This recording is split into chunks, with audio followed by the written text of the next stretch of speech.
Hello అండి. అందరూ ఎలా ఉన్నారు? బాగున్నారా? మేమైతే చాలా అంటే చాలా బాగున్నాము. ఇప్పుడు ప్రెజెంట్ వచ్చేసి బెంగుళూరులో ఉన్నాము. యాక్చువల్‌గా బయట ఫుల్లుగా వర్షాలు కదా! మాకైతే ఫుల్లుగా ఎండైతే ఉందండి. అబ్బా! నిజంగా విపరీతమైన ఎండైతే ఉంది. అలా బయటికెళ్తుంటే సూర్యుడు మొఖాన్ని టక్ టక్ టక్ అని కొడుతున్నాడనమాట. అలా ఉంది. ఇంత ఎండలో ఎక్కడికెళ్తున్నాం అనుకుంటున్నారా? లంచ్ చేయడానికైతే వెళ్తున్నాము హోటల్‌కి. యాక్చువల్‌గా ఎర్లీ మార్నింగ్ 2:00కి వెళ్దాం అనుకున్నాము లంచ్ చేయడానికి. అదేంది లంచ్ చేయడానికి ఎర్లీ మార్నింగ్ 2:00 అనుకుంటున్నారా? అదేమీ లేదండి. బెంగుళూరులో హొసకోట దమ్ బిర్యానీ, మనీ దమ్ బిర్యానీ అని చెప్పి చాలా ఫేమస్. మేబీ మాక్సిమం తెలిసే ఉంటుంది. హొసకోట మనీ దమ్ బిర్యానీ అని చెప్పి. అది మనకి మార్నింగు ఆహ్, ఏమి 1:00 ఆర్ 2:00 స్టార్ట్ అవుతుంది.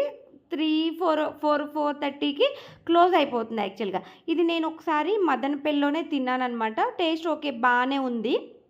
అయితే మనం ఎలాగా బెంగుళూరు వెళ్ళాం కదా! హొసకోట్‌లోనే ఉన్నాం కదా! ప్రెజెంటు. జస్ట్ మా అక్కాళ్ళ ఇంటికాడ నుంచి వాకబుల్ డిస్టెన్సే. మేబీ ఒక 2, 3 కిలోమీటర్స్ అంత కూడా ఉండకపోవచ్చు మేబీ.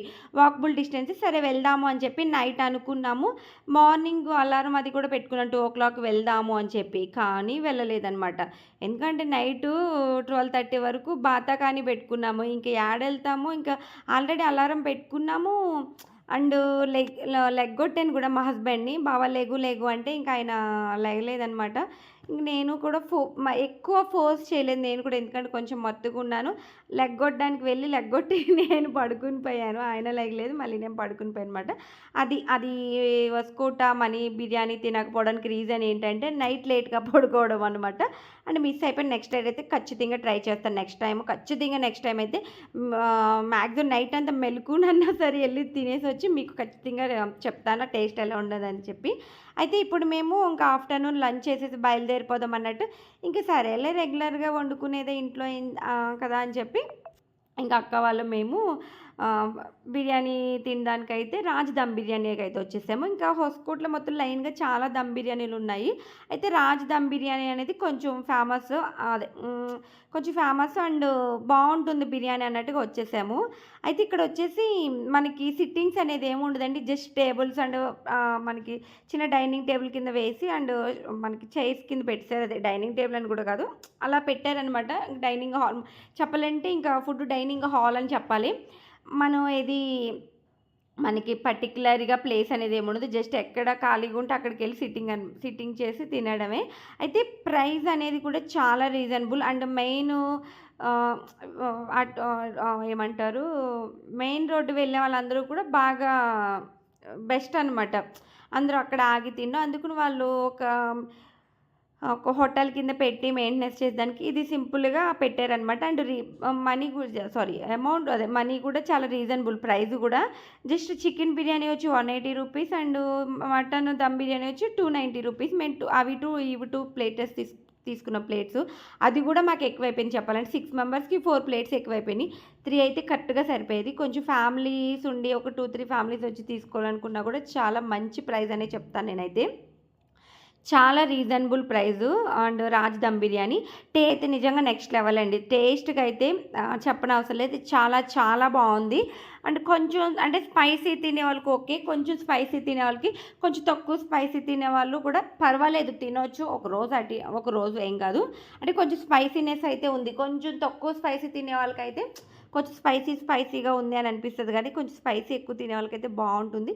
స్పైసీ అయితే అదే కొంచెం మీడియంగానే ఉంది. కొంచెం ఎక్కువైనట్టు అనిపించింది కానీ, ఓవరాల్‌గా బిర్యానీ అయితే సూపర్ కేక్ అనమాట. చాలా చాలా బావుంది. మాకైతే ఫుల్‌గా నచ్చింది. ఆ ప్రైస్‌కి చాలా బెటర్ అనమాట. బెటర్ కాదు చాలా ఎక్కువ. యాక్చువల్లీ మనకి నార్మల్‌గా దమ్ బిర్యానీ అది తీసుకోవాలంటే 450 అట్లా అవుతుంది. మేము రెగ్యులర్ ఎప్పుడైనా ఆర్డర్ పెట్టుకున్నప్పుడు మాకు రూ. 450 అట్లా. మామూలుగా బయట తీసుకున్నా కూడా అదే అంత అవుతుంది. ఇక్కడొచ్చేసి ఏంటంటే మెయిన్ ఏంటంటే మనకేదో హోటల్‌లాగా మనకో ప్లేసు ఒక సర్వేరు వచ్చి అదంతా సర్వెంట్ వచ్చేసి అంతా లేకుండా మనమే ఇంక వెళ్ళి అదే టోకెన్ తీసుకొని ఫుడ్ అది కూడా మనమే తీసుకొని మనం ఒక ప్లేస్‌లో సిట్ అయిపోయి కూర్చోవాలనమాట. అదొక్కటే. అంటే ఎందుకంటే అంతమందికి వాళ్ళు సర్వ్ చేయలేరు. అండ్ ఏంటంటే ఇది బెస్ట్ ఆప్షన్ అనే కింద మన భోజనానికెళ్ళినప్పుడు బఫే ఫుడ్ అనేది ఎట్లానో సేమ్ ఆ టైపే అనమాట ఇదొచ్చేసి. ఫుడ్ అయితే సూపర్‌గా ఉంది. క్రౌడ్ కూడా చాలా ఎక్కువగా ఉందండి. అసల మామూలుగా లేదు. మనం ఆ ఫుడ్ దగ్గరికెళ్ళి ఆ బిల్ ఇచ్చి ఆ ఫుడ్ తీసుకునే దానికి మనకి 20 మినిట్స్ అట్లా పడుతుందనమాట. ఇక్కడ మా హస్బెండ్ ఏదో మాట్లాడుతూ ఉన్నారు. అండ్ ఇదొచ్చేసి గోలీ సోడా అనమాట. బావుంది. ఇదొచ్చేసి మనకి లెమన్ ఉంది అండ్ స్వీట్ ఉంది అండ్ మసాలా గోలీ సోడా అది కూడా ఉందనమాట. ఫుడ్ తిన్నాక సరే అని చెప్పి మళ్ళీ 2 గోలీ సోడాలు, ఒక 2 డ్రింక్ బాటిల్స్ అవి కూడా తీసుకొని తాగి కొంతసేపు అటు ఇటు చూసి ఆ ఫుడ్‌నది ఆస్వాదించి తిని వచ్చేసాము. చాలా బావుందండి ఫుడ్డు. ఎవరైనా బెంగుళూరు వచ్చే వాళ్ళుంటే గనక ఖచ్చితంగా ఇక్కడ ట్రై చేయండి రాజ్ దమ్ బిర్యానీ చాలా బావుంటుంది. ఇదొచ్చేసి హొస్కోట మెయిన్ రోడ్ అనమాట. బైపాస్ రోడ్ ఉంటుంది ఆ రోడ్డు. ఫుడ్ అయితే సూపర్ అంటే సూపర్‌గా ఉంది. ఇంకా మేము ఫుడ్ తినేసిన తర్వాత అక్క వాళ్ళని డ్రాప్ చేసేసి మేము రిటర్న్ అయితే బయలుదేరిపోతున్నాం ఇంకా. ఎందుకంటే మళ్ళీ లేట్ అయిపోతుంది అని చెప్పి మేము ఆల్రెడీ డిన్నర్ అది కంప్లీట్ అయ్యేటట్టు 3:30 ఆర్ 4 అయిపోయింది. ఇంకా రిటర్నింగ్ బయలుదేరిపోతున్నాం మదనపల్లికైతే. నాకైతే చాలా అంటే చాలా అనిపించింది. ఇది ఫ్రెండ్స్ వీడియో మీకు ఎట్లా అనిపించింది ఏంటి? ప్లీజ్ నచ్చితే గనుక లైక్ చేసేయండి. అలాగే ఫాలో అయిపోండి. సబ్స్క్రైబ్ చేసేసుకోండి. పక్కనే ఉన్న బెల్ ఐకాన్ ఆన్‌లో పెట్టేసుకోండి. ప్లీజ్.